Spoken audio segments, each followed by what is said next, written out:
Top of the loved ones, is your boy Tommy Brown. I just saw Witness of Injustice, right? Wack100 spoke about Tupac. He said Tupac was fake, that Tupac was from Oakland, California, and you can catch him in Oakland wearing a Gumby hairstyle. When Oakland wore Gumby hairstyles, you can catch him in New York, talking like them New York cats, talking about yo, yo, yo, dressing like them, and then you can find him in LA dressing like he's a Blood or a Pyru, right? The thing you have to understand is that there's a cultural difference. I understand what Wack is talking about, where he's coming from. I do, right? But you have to understand that Wack is from a culture of a gang member. Tupac is from a culture of a revolutionist, right? He's a revolutionary, right? Wack100 is from this limited perspective of boots on the ground, active in the community. The people across the streets, they're your enemies. Around the corners, they're your enemies. They're all around, and you got to be active, boots on the ground, because it's live all the time. So I get where he's coming from. It's about being active, right? And in that, and being there, right? Which means that you're not going to have a broader perspective. You're not talking about going to Europe or New York or outside of it. Because if you're doing that, you're basically running, right? So you're just active, right? Because it's live all the time. Tupac being a revolutionary, it's about wherever he go and people look like him, that's his home, that's his folks, that's his mission, that's his people, right? And so that's the difference. It's just these limited narratives. And then when he talks about, like, you know, Tupac being from Oakland and acting like a Blood, you have to understand that Suge Knight is the one put up all that money to get him out of jail, right? And so of course he's gonna be loyal to that.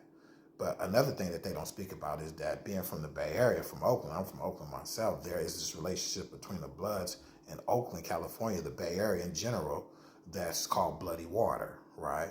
So what this is that when the Bloods numbers are short, right, in prison or something like that, and they're up against some, I don't know, the Crips or whoever, right, then you even it out by the Oakland cats stepping in and stepping up, and vice versa. The Bloods will do the same thing. Now, I'm from Oakland, California, and I consider all of those cats, the Bloods and the Crips, to be my folks, right? And that's just what it is. That's just the perspective because of the skin and how we look. And being from Oakland, Oakland is considered the home of the Black Panther Party, right? I personally knew Huey Newton, right? And so he's one of the leaders of the Black Panther Party. So Tupac, being a revolutionary, his mom was a member of the Black Panther Party. He had that psyche, right? Tupac wasn't about his business the way Wack, suggests. Wack have more of this capitalist mentality about storing up your money and all that kind of stuff and being straight. And I'm not saying there's nothing wrong with that. But those people, the Tupac people, the revolutionary, the Black Panther, they don't think like that. It's like, it's the hell with that money like that, right? Tupac was more about for the people. He was more about his brand. If anything, Tupac didn't think he was going to live forever. And Tupac was one of those person who, although he was big, a local artist, somebody who you would have never heard of, could just contact Tupac and say, Pac, I need you on this song. How much you going to charge me?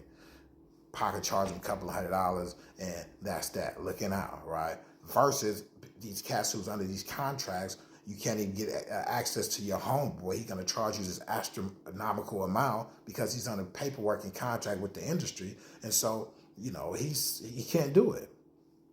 And so there's that difference. Tupac didn't want to be linked and chained to, the system, if you will. If anything, it's like, fuck the system. And Wack was talking about how, Tupac shot up, the officers. But he was alluding to Tupac wouldn't have did that if he knew that they were police, right?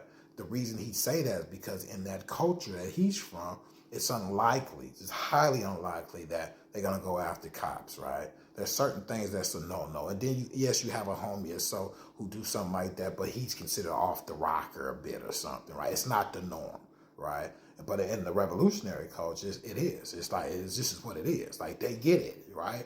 And so it's just different perspectives, different narratives and all that kind of stuff. And so, I understand where Wack is coming from, but, much love to Tupac.